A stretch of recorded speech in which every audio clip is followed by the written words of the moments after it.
You know, it's just all about God and all about people. So, as you can see from my video I recorded in 2021, this here is a true representation of who I was.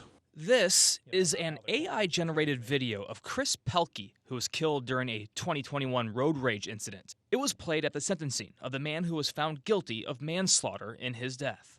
The man who shot me. It is a shame we encountered each other that day in those circumstances.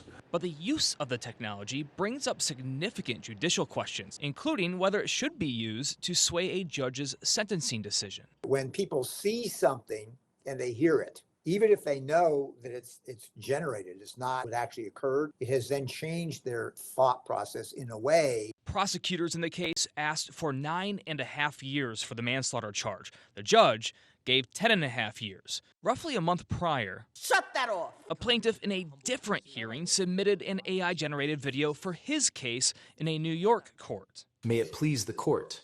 I come here today a humble pro se before a panel of 5 distinguished justices. Is this, hold on. Is that counsel for the case? I generated that. The court shutting down the effort. I don't appreciate being misled.